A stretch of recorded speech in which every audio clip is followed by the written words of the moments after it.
Hallelujah. You know, God is an amazing God, isn't He? Realistically, one of our own is sort of coming to give back somewhat of what was poured into his life years ago. I appreciate that. I was reading through the thing that you gave me, Lou, that's got the old history. And at one point it listed a bunch of different names of those that have been, have gone into ministry, but that probably needs to be updated somewhat. But it's a wonderful thing to see how that God, when you put into the lives of people, and young people in particular, it comes back. His word does not return void. I'm standing here as a result of that, God's word and the prayers of parents and grandparents and beyond that, youth. We didn't call them youth pastors, but whatever we called them, youth, whatever they did us, they kept us on track. But I'm thankful for that touch of God, and it never goes away. And that's why I'm so trying to encourage people to realize that God has a plan that He put into motion years ago. Years ago. And that plan has not yet come to its fruition yet. Oh, there's been some good times, wonderful times. But God has not stopped His plan. Some have gotten off the path, went different directions, but God's plan keeps going. And oftentimes He brings people back to His plan. Well, enough of my not preaching. Randy, come and share with us tonight one of City Temple's kids. And, yeah. All right. Take your freedom, my friend. All right, I am. The first thing I'm going to do is I can't be back here and y'all sitting 2/3 of the way back, so I'm coming to you. Yeah, it's too far away. And sometimes I like to pick on people, so I will. Does this work? You see me? We should. We should. They'll move back 3 more rows if you stand here. That's the way it goes. Okay, I think everybody knows me, but for the few that don't, my name's Randy Wolf. I'm the son of Jerry and Sharon and the nephew of Aunt Val and Uncle Joel and the nephew of my Aunt Sularaga back there. And 3/4 of people in here feel like my parents that helped raise me, because this is my home church. No matter where I go, I've been traveling all around Texas for the last, 752 years. My wife is up here to correct me, because as I've went through what I'm getting ready to describe to you, my mind, through the effect of being really sick and really on a lot of dope to deal with the different pains with the stuff I've went through, my mind is not clear on dates. But the facts are very clear. I'm here not to preach. I'm here to tell you my story. It's really a bad story for the first half of it. And then the second half of it is really good. The fun thing about getting to tell my story is I tell it different every time, because I pray before I come up here every time. God, tell me how to tell this story so that it's applicable to the people sitting there. And I had a total different process to telling my story this morning. But I've had a burden ever since I talked to Aunt Val on Tuesday night and said, I want to go to City Temple. I really wanted to go to City Temple in the morning, but I had made a commitment last time that I was going to go to Dad's church in the morning, and I didn't want to go back on that because I've had some hard feelings as I came and give my testimony in other churches in the area. I don't know why City Temple kept getting pushed backwards. So the first thing is, I apologize for missing this church, because this is my home church. That's it. Not everybody might agree with you on that. But I'm going to tell you the end of the story. Sometimes that really takes the fun out of the book, but I don't think it's going to take the fun out of this book. I am dying of cancer. Every month when I go get my scans, my shots, my doctors, They read them. No change.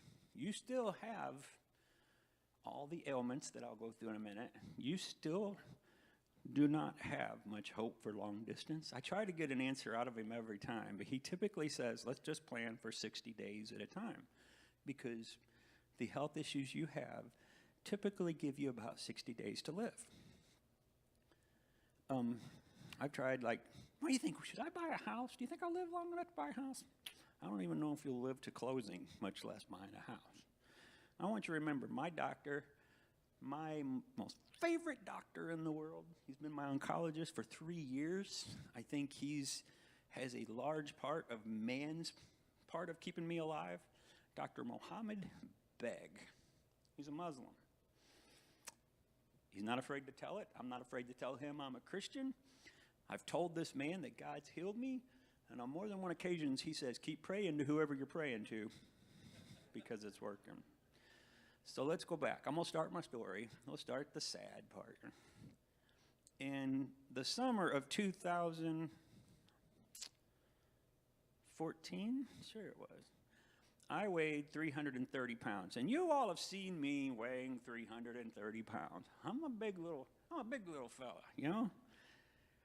And we had one of those Greatest Loser programs at work. And whoever won the Greatest Loser from my organization was going to get $1,000. Like, I'm going to join that. I need $1,000. Fat guys can lose weight in a hurry.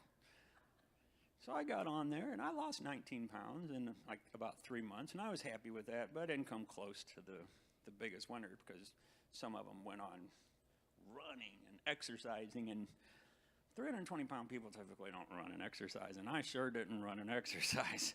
But I did diet. I did lose a little weight. And the program was over in August, and they announced their winners, and I said, phew, glad that diet's over. I'm going to go pig out. And I did. I went back to eating like I used to eat. You know, it's like that McDonald's just calls my name. There's like crack in McDonald's food, because you go to McDonald's, you're going to eat that junk. I did. I went back to eating all my junk food. Just so you know, my wife, Christina, could not cook 27 years ago. But you know what? Somewhere about 10 years in there, she learned to cook, and she cooks very well. And it's not health food. She helps me keep my physique very well. So I went back to eating everything I've ever wanted to eat. No care about it. Sometime about a month later, I lost 15 pounds. I quit my diet and lost 15 pounds. That's a cool diet.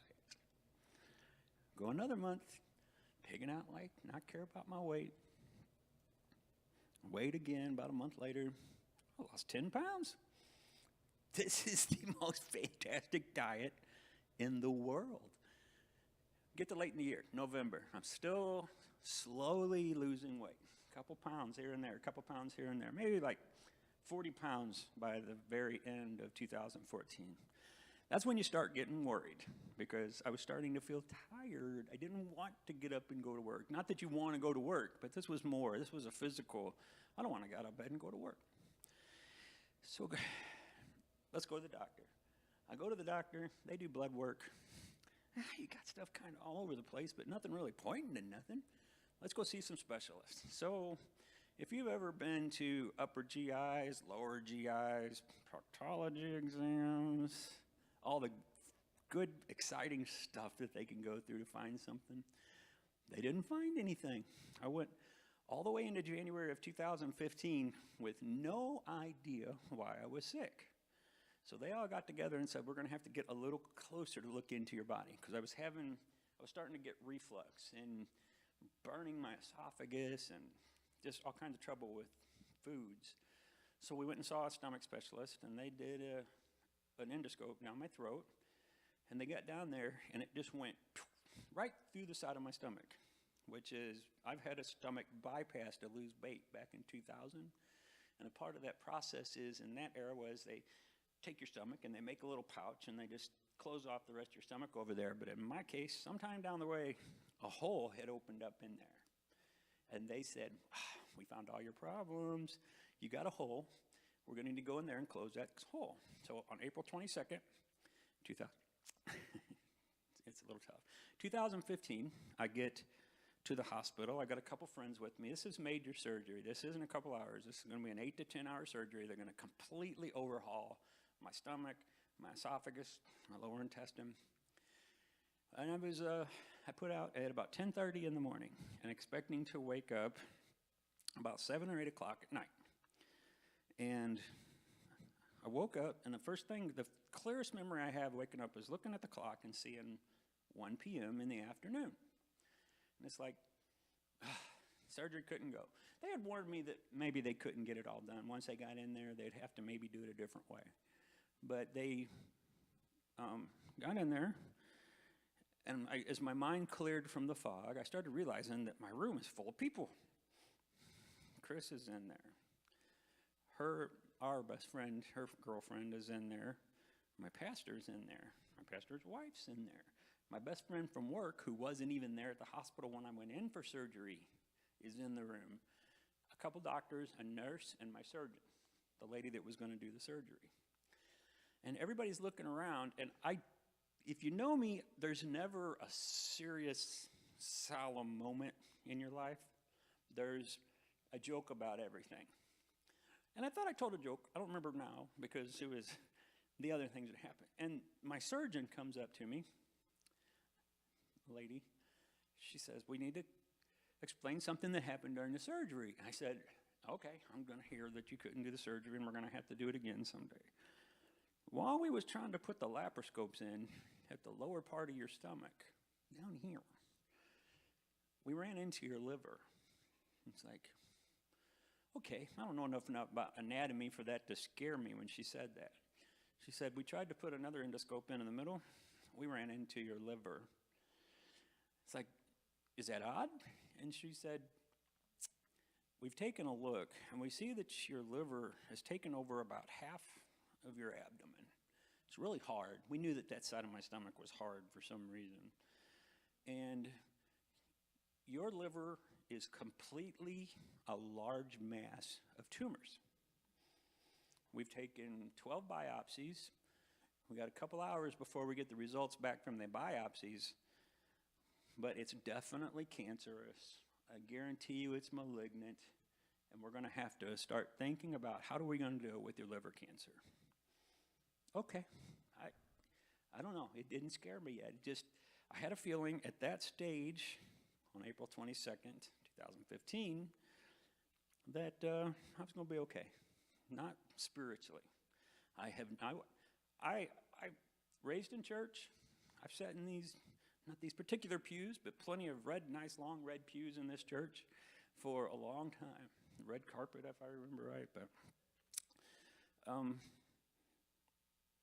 I would say I've spent more time sitting in the pews daydreaming, or thinking about work, or thinking about family, or thinking about pizza after church than I did think about the service in church. What I'm telling you is, I attended church all of my life, a faithful churchgoer.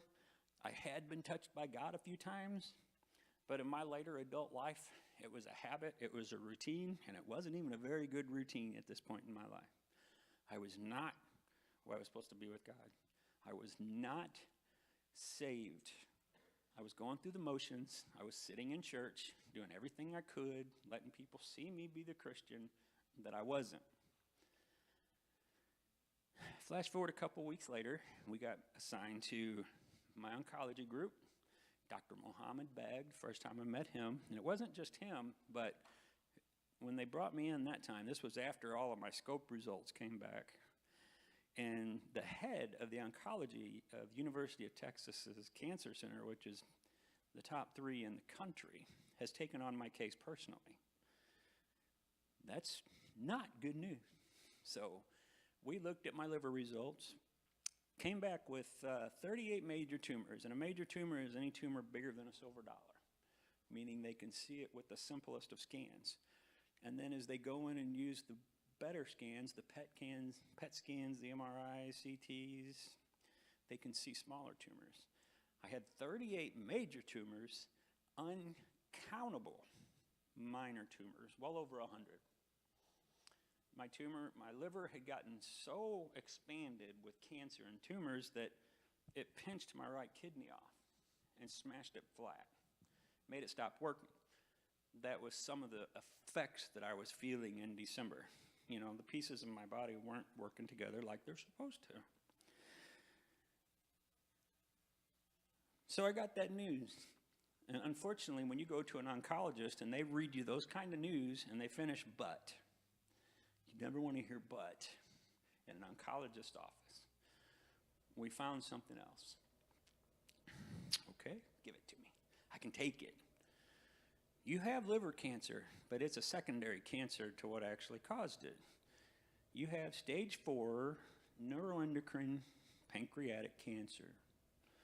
It's a terminal cancer, typically gives you 7 to 9 months to live on average across the nation.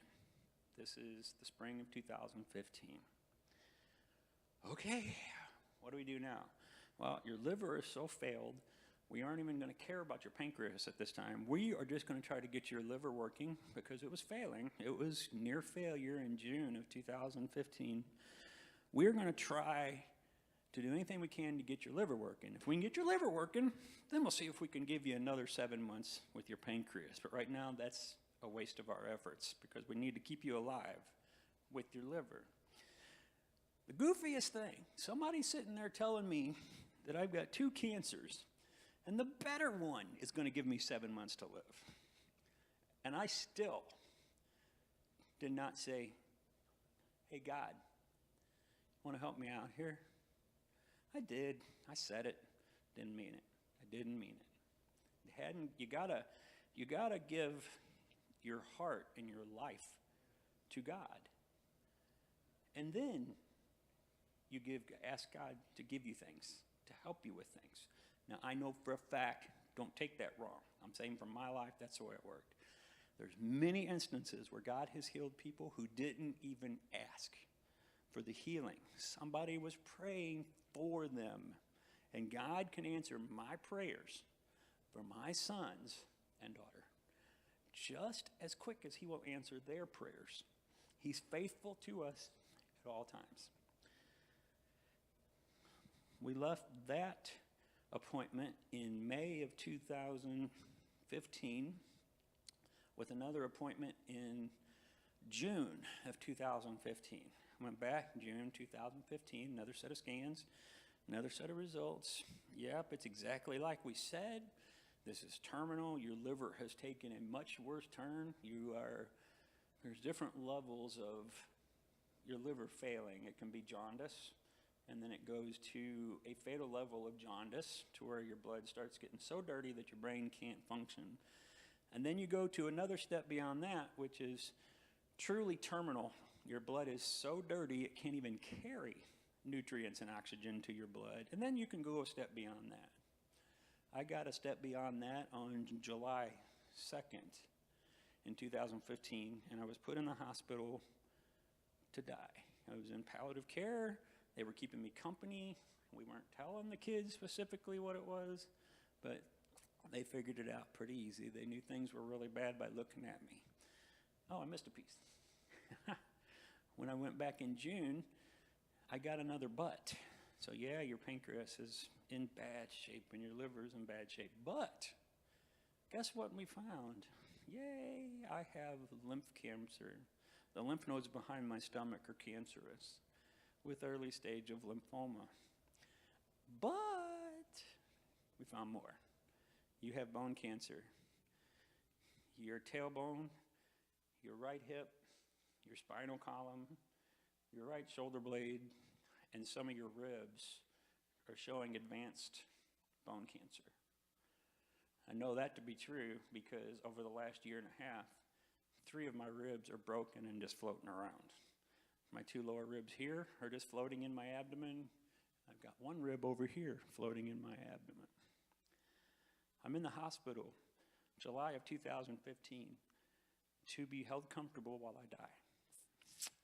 And I did get to the point where my brain got so polluted, my blood got so polluted, I don't remember the conversations anymore. I don't remember what happened. What I do know from people telling me the backwards is Chris argued with the group of surgeons that came in there and told them there's nothing you can do for him. He's dying. He's going to die right there. We're going to make him comfortable. He's not going to die in pain, but he's going to go to sleep, and he's not going to wake up.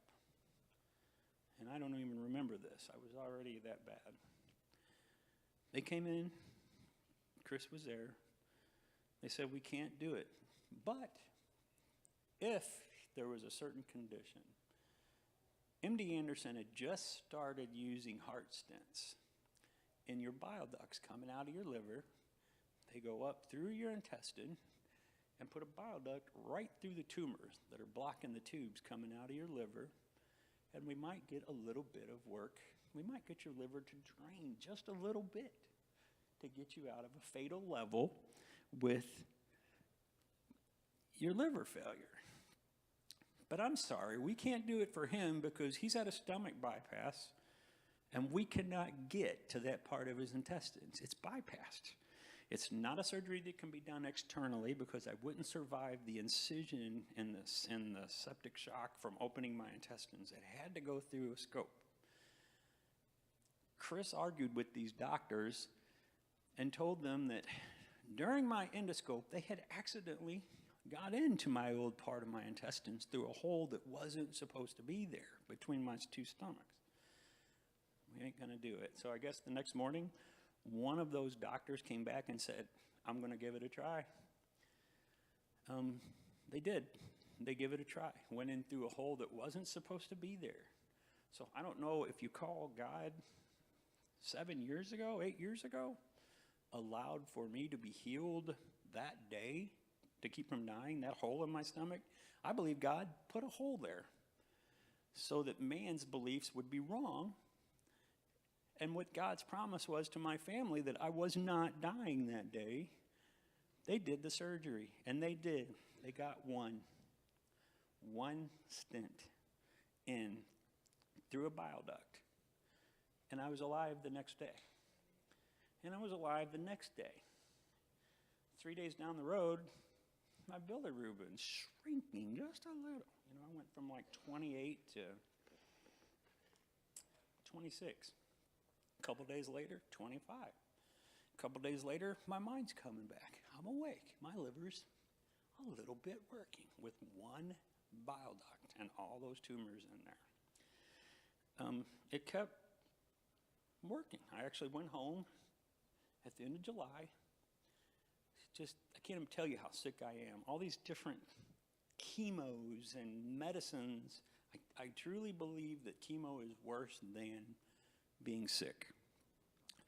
The pain and the sickness and the throwing up and the fevers and the pure heat that goes through your body when you're going through chemo is worse than anything the cancers do to you. It's just a matter of how much poison can we put in their system to get them to live through while destroying and wiping out the cancer.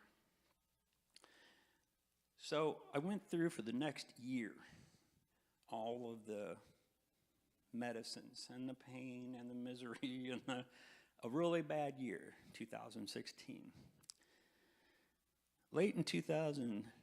Spring of 2016, it got to the point where my liver was nothing else we could do with it. Back to the point of probably going to fail. But there was one option, purely optional, very risky. There was potential for them to go in there and with radiation pellets cause you to have embolisms in the arteries that feed your liver. And the hope is that during this embolism, the tumors die before your liver dies on a very sick tumor, very sick liver. And I'm in none of this. If somebody's offered it to me, I'm taking it. I'm not sitting back, and I'm not going to die from this if I can try man's medicine. And I was praying at this point too, but we're going to get to that part in a minute. So we went through the procedure, and the process is they put that in there, they stop the blood flow to your liver for a period of about 45 minutes, and the tumor should start dying. And over a period of 3 or 4 days, those tumors should burst And any place where those tumors were, your body should absorb the junk inside of those tumors, while at the same time, your liver is one of the few organs that will replace and heal its own tissue. Could happen, could happen. I got this process, and 1 hour after I had the surgery, every 15 tumors, major tumors in my liver, burst open. They didn't dissolve, they didn't shrink, all at once burst open. That's great. No, it's not, because they're all full of the dead cells and everything that a tumor collects on the inside. And my body was flooded with dead, poisonous cells from within my own body. I won't even try to describe the pain that comes from that, but I will tell you what it does to your body. It causes you to go into septic shock, really bad, like 104 degrees plus for a couple of days. They literally had to use emboluses. In other words, they put 4 or 5 bags of IVs on me and just, I literally gained 25 pounds in 2 days, because all they were doing was squeezing these bags of fluid in my body, trying to make my body flush everything it could out of its system. I went home from that, went back to the hospital. I was in and out of the hospital a lot those next couple of months, but I survived. The process worked a little bit. There was some tumors that had burst. They did see a little bit of improvement, not enough, but my body, the pain didn't go away. My pain's always, I can't describe it for everybody, but like what you consider, what I would say, I consider a 6 something that I've got to call the doctor on and get something done about. 6 for me used to be like a hangnail compared to what I consider a 6 in pain today. I was in a lot of pain, and it got to be 8, it got to be 9, it got to be, I was laying in bed, crying, helpless from the pain. They can only give you so much morphine. They can only give you so much fentanyl. They can only give you so many opiates to help you get past the pain. They give you just a tick more and you die from the opiates. You'll just shut off. I had no hope, and I lost hope. Summer of 2016, I lost hope. Sitting around the kitchen table, having a meal around our table with the family, and most of the families there, I think. And we had a little, like all families do, you have a little bit of a disagreement. But it was like the straw that broke the camel's back. I couldn't take the pain anymore. I couldn't take stuff that was going on at home. I decided I wanted to die. On that day, and I don't remember what day in July it was, I went just shorts, t-shirt, sandals, no phone, no wallet, didn't need them. I was going to go kill myself. I got in my car, took off down one of the long highways near my house with every intention of crashing my car into some new construction they're doing where they built these cement overpasses. And I'm driving about 110 miles an hour in a car that ain't 70, ain't safe at 80 probably, but I'm doing it. And I'm seeing the first concrete pillar coming up. And I'm driving, and I'm completely set. I got my eyes on it. I'm driving towards that big pillar overpass. And I got up, and I'm driving on the shoulder, heading straight forward, 100 miles an hour. And I chickened out. Missed it.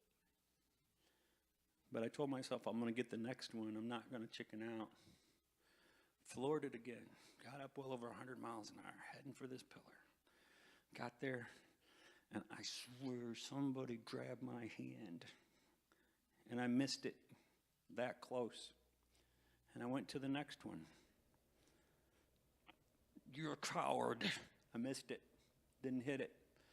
I went all the way past that construction zone without hitting one of those walls.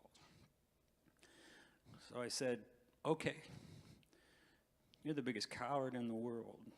You want to die? Go home and take some of those fentanyls or your oxycodone or your morphine. Take enough of that and go to sleep. Do it easy. Be a wimp. Kill yourself easy. So I did. I went home. My family had been out looking for me. I'd been gone for hours at this point. Chris met me at the door, brought me in. She said, "What are you doing?" I said, I'm coming to get clothes. I'm going to take off, and I'm going to go drive north, which could mean I'm driving to see Mom and Dad, or it could mean I'm going to go drive till I see snow. What I was doing was coming home to get my pills so I could get in my car and take off and put myself to sleep and get out of pain. My wife, her, convinced me to wait till the morning to leave. Let's lay down.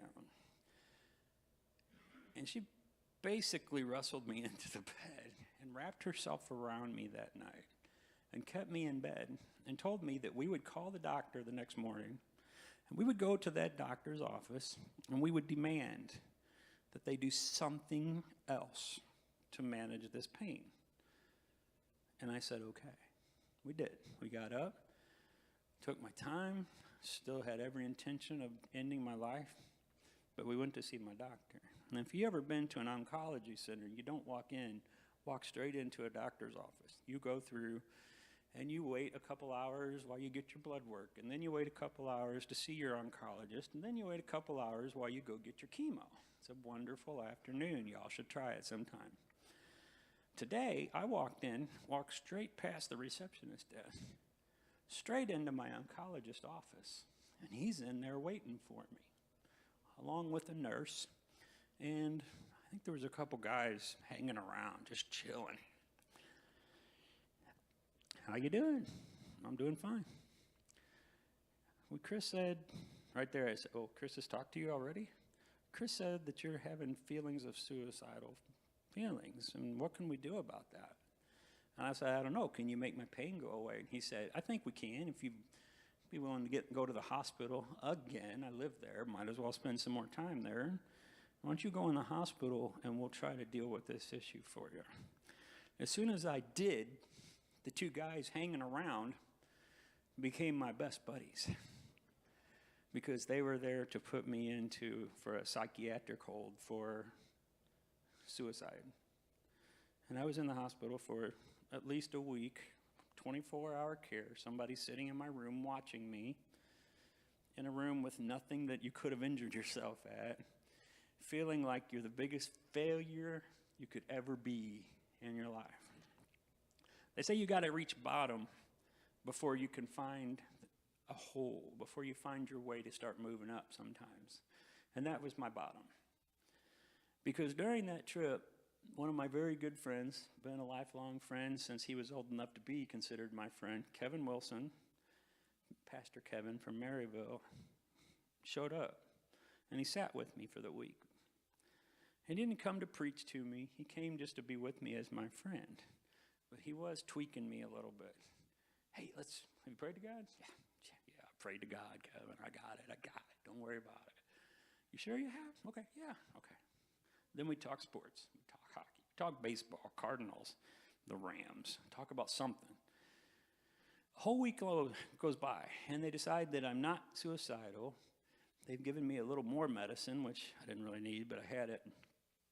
And I don't know how it happened, but I wound up coming home with Kevin back to Granite City so I could just hang out at Mom and Dad's for a week and just have a week of quiet, stuff that Mom and Dad do, like watch Little House on the Prairie, stuff that's not real exciting to me. But it was quiet. It was calm. And the drive from Texas back to St. Louis, Kevin kept those little bugs in my ear. Turn it over to God. Turn it over to God. And it's like, right, Kevin, I got it. I've turned it over to God. Got it. Shut up. But while I was sitting at Mom and Dad's that week, no offense, Mom, it's boring at Mom and Dad's for 5 days. I had a lot of time to lay around and think. And I started hearing a voice that I haven't heard in a long time. A real voice, by the way. It's like, why don't you ask me? Who? ask me. That was it, one time. So right before I decided to go home, I said, not this long prayer, not this, oh, holy thou God, can't you please bestow your blessings on me? That wasn't one of those. It was, okay, God, show me. That was it. That was it. I got on a plane to come home, and I put on my headphones to put on some music. My music on my phone is very random, all across the board, and it just happened to play Benny Hester's When God Ran. Popped in my ears. And it's instant. My mind was lost to the thought, thinking about the prodigal son coming home, and not me having to run back to God, but God would run to me. You don't have to run to God for God to come to you. God will meet you wherever you are. You don't have to be saved. You don't have to be over an addiction. God never said, clean yourself up. And when you get yourself clean, come talk to me in the morning. God said, come to me. I want you who are heavily burdened. I want you who have lost faith. I want you who are sitting on the ground in despair. I want you who have lost a spouse.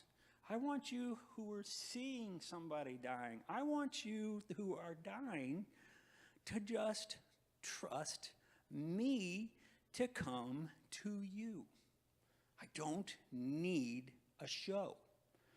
And I think that's the problem with people, what they've started to believe in God once. God don't need us to put on a show for him to meet us where we're at. So that song came on. Flying home, hour and a half flight, give or take. And the whole time, I'm just looping when God ran, when God ran. And during that trip home, I said my version of the sinner's prayer. Remember, I don't do the these and thous with God. I just talk to God like he's sitting right there in the seat beside me. I said, okay, God, I'm going to give this to you. I meant it. I was really praying. I've said that before in a prayer, but I was talking to the air because I didn't trust that he was right beside me. But I literally talked to God on that plane flight home. I said, I give this to you, God. Now what? I said, I'm sorry. I accept you back as my God. And I felt lighter, but not unburdened. I felt that I had my salvation back. But I said, all of this health, I had all of this weight, I had all of this pain, I had all of this. That was a Friday afternoon. I got home Friday. I think I might have told you before we got to Sunday morning. But Sunday morning we go to church. Not unusual. I sit through a service. Oh yeah, good service. Great, wasn't it? They saw us at church. I must be a Christian. I was there. This was different. I sat through a worship service, and God was boiling inside of my chest. Boiling, saying, I'm ready for you to take a step to me now. I came to you. I've opened your heart. I've given you what I'm ready to give you. Now, if you want more, come to me. So they did an altar call. They bring the lake people up here. And I said, I'm not going. Being stubborn, I'm not going. I sit over, back 6, 7 rows back where we usually sit. A few people came up to pray. There's always people praying.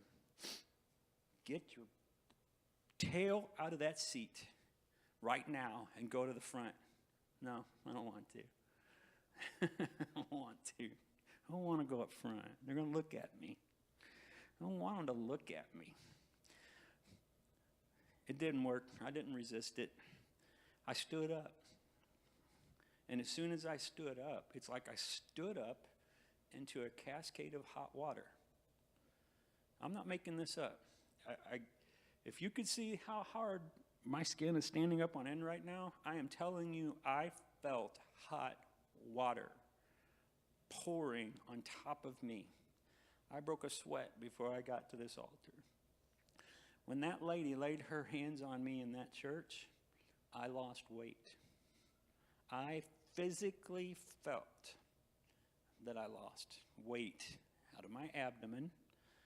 I lost a weight off of my heart. I lost weight off of my soul. God right there did not just a spiritual healing, not just a mental healing. He did a physical healing right there. Now let me tell you something. When you pray for something from God, you tell God what you want. God responds 100% of the time. It's not 100% of the time is he going to answer your prayer the way you asked it to be answered. He is going to answer your prayer to his plans. And if it's his plans for you to be 100% cured of cancer, which was my prayer, that's his prayer. That's your answer. Maybe you're not going to be cured of cancer. I still have 150 tumors in my liver. I still have a golf ball-sized tumor in my pancreas. I still have lymph cancer. I still have deteriorating bones. I should not be alive. I shouldn't have been alive 3 years ago. I've never had a doctor tell me I had more than 90 days to live. And this has been going on for 3 years. I got down to 155 pounds a year and a half ago when my pancreas stopped working. I lost 110 pounds in a year and a half. But my pancreas started working again. Enough. It's working. Now I'm eating. Now I feel the effect of my McDonald's quarter pounders with cheese. Now I'm putting on weight. I literally have to start watching what I'm eating. I get blood tests every couple of weeks, and no doctor in this world from those blood tests can tell you that I'm dying of cancer. God did not answer my prayer by giving me a complete healing. God answered my prayer the way he answers prayer, to what is the best thing. And I feel like God's given me a deal. If I'll share my story, if I'll let people know that God is still in big healing properties and potential, and he's still doing big miracles. If I'll tell people that and use my story to tell that, he'll keep me going. So I kind of think I got I got 15 years for sure, because that was the original deal. I worked, rock, paper, scissors with God. I got 15 years. I believe he answered my prayer. I used the prayer of Hezekiah, the king in the Old Testament, who had been already told by the man of God that he was dead. He turned his back to the wall and asked God, is this it? Prophet told him, this is it, you're dead. But as Ezekiel and his prophet was walking away from the campsite where Hezekiah was dying, the prayer of Hezekiah was heard. And it says that Ezekiel got an immediate word from God and said, and I don't know who the prophet that was with him was, one of his understudies, I believe, go back and tell that king, Isaiah, whatever. Anyway, she's always correcting me. Tell that king, I've heard your prayer, and I'm going to give you 15 more years. He went back, he told him, and within 3 days, his message from the prophet was, within 3 days, you're not only going to be up and out of this deathbed, but you're going to be in the temple telling your story and praising God. And the Bible says in 3 years, he was out of bed in temple. And he went on to lead a few more wars. he fought. I mean, he was not just living, he was a king. He was a fighter. He got up 15 more years from being on his deathbed and fought battles. He led the nation for 15 more years. And it said, in 15 years, it was over. I prayed that prayer. My pastor pointed it out to me down there. And I accepted that prayer in July of 2015 when I was in the hospital to die. And then since that, every test, every x-ray, everything that I've had has had at least a few tumors shrink, stronger white blood counts, stronger red blood counts, everything. For 3 years, I've lived longer than the 60 days they give me every month. And I'm not just a little bit, I goof off. I'm doing stuff, I'm going to kill myself doing stuff that's not related to living normal life because I do stupid things sometimes. But God's given me enough health to do that. So that's what I feel like God wanted me to point out to this group. So what I want to do, I want to give everybody the opportunity. I'm not going to do the raise your hand if you're not where you're supposed to be. And I'm not going to ask you, raise your hand if you're sick and want to be prayed for. What I would like to do is get your prayer team, whoever comes up and prays with people. There's nobody in here that doesn't want a loved one saved. There's nobody in here doesn't want a health issue prayed for. There's nobody in here that somebody in here, if I ask you, you're going to heaven, you're going to say, sure. But in the back of your mind, do you say, I don't really know? Let me tell you something. When you know, and I know I'm going to heaven, if you can't, in the back of your mind, when somebody said, are you a Christian, you're going to heaven, and you say, yeah, and if you say, I don't quite know, you need to pray. Everybody in this auditorium, please, unless you're physically unable to come up, would you just come up and spend 5 minutes around these altars? Don't tell me. I'll pray for as many people as I can while I've got the strength. Don't tell me what I'm supposed to pray for, because I'm praying for what God is going to give you based on what you're asking him. I'm going to pray that God's will is done every time.